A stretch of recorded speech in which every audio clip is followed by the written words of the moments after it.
One of the biggest questions I like to ask people before we jump off this topic, especially with like, not passing on trauma, or even wanting to understand how we are projecting this trauma, is to ask ourselves why.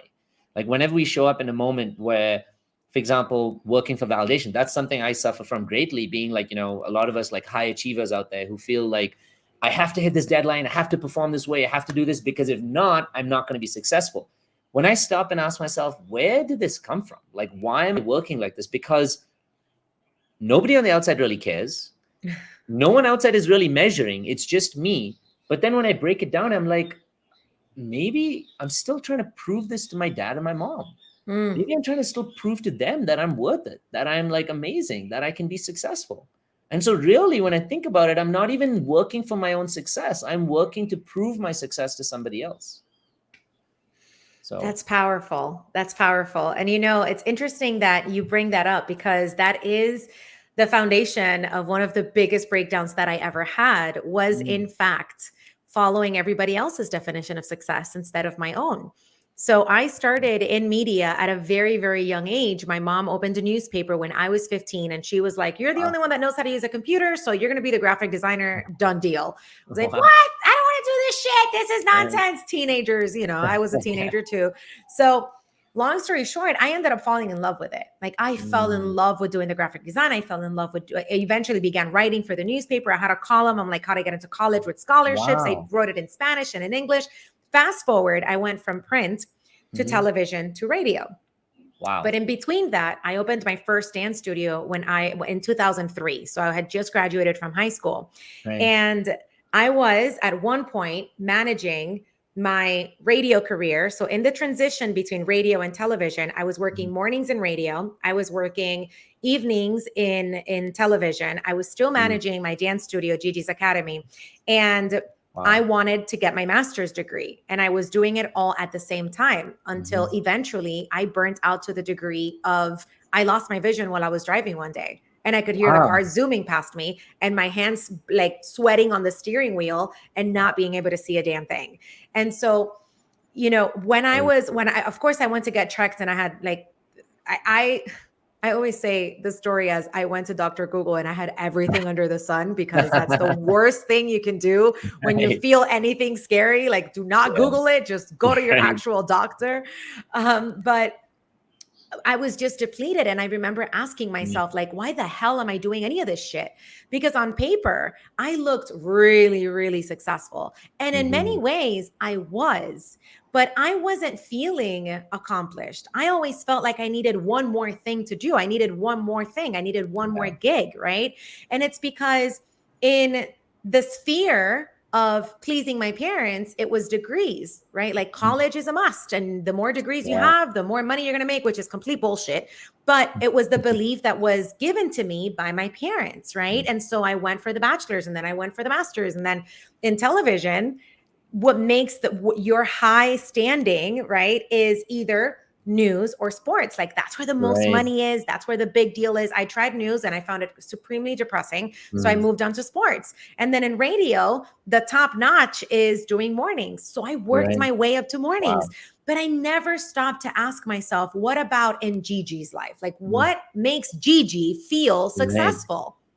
What makes me wake up in the morning and say, whether or not I'm making six figures, I feel really freaking good right now about what I'm doing, right?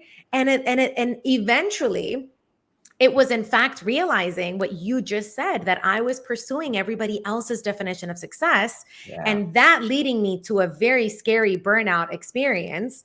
That had my hormones unbalanced. I was losing my hair. I had breakouts everywhere. Like it was a hot mess express. But when I realized that, I learned how to step back and how to look inward and say, what am I about and why have I been doing this? Because it's not just everybody else's definition of success. Is why did I feel I needed to follow everybody else's definition of success? I wanted to feel worthy.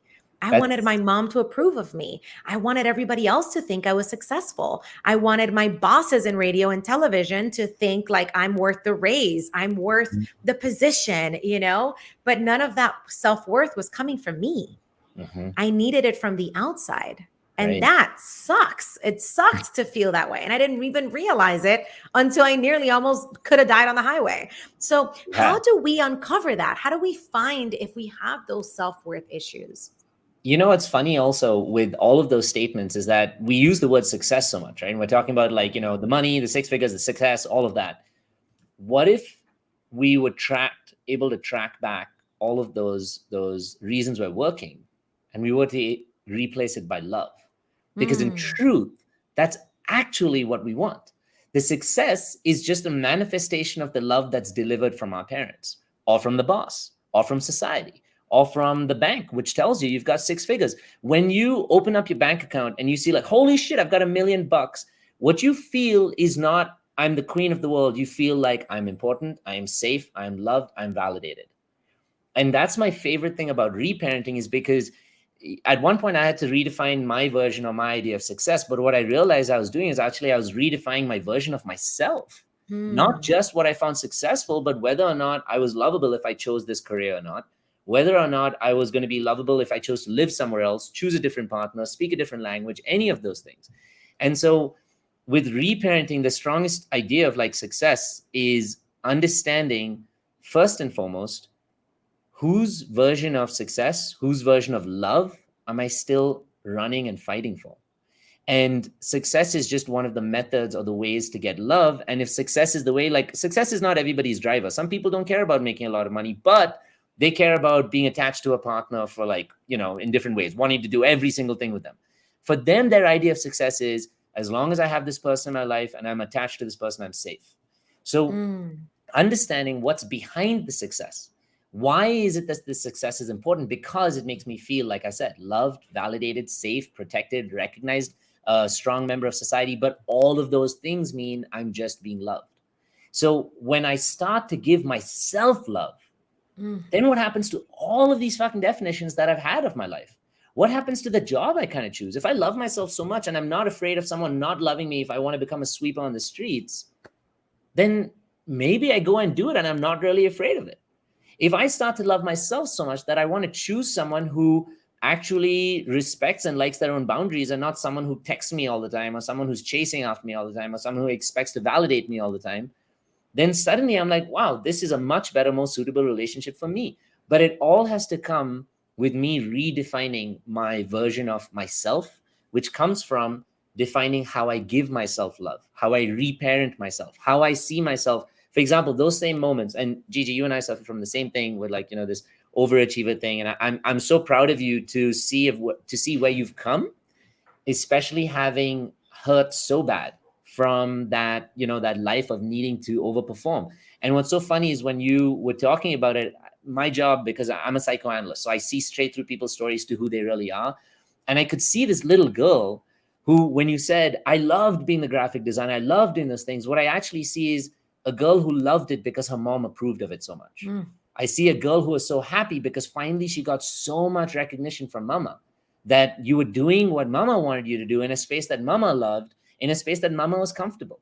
But I also see the inner child of Gigi being ignored bit by bit by bit. Why? Because now the parenting, or the parent side, or the validation side of Gigi was winning further and further.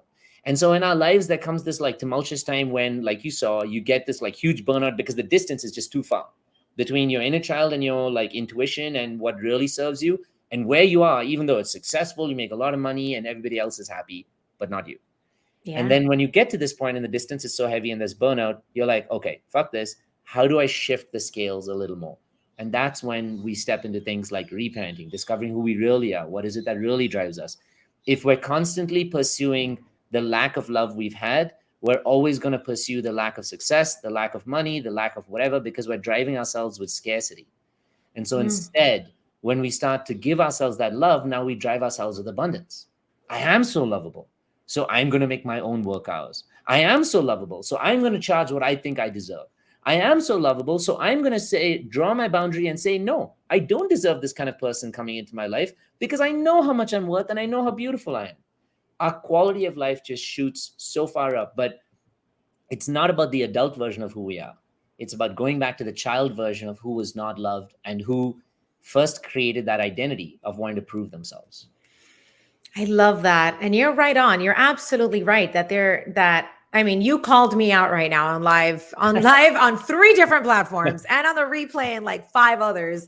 But yeah, I agree with you. I agree with you. And it's and you talk about these topics so much. And it's why I felt it was absolutely necessary to have you on the show and to discuss this, because there are so many conversations that we've had around this that are digging into people's soul. I mean, we have multiple people that are watching now live that are really connecting with this and that are really diving inward with these conversations, with these topics that you're bringing up. Hey, and welcome to the Inner Yats YouTube page. If you like our content, make sure you click the like and the subscribe button so that you get more of these amazing videos that keep coming your way.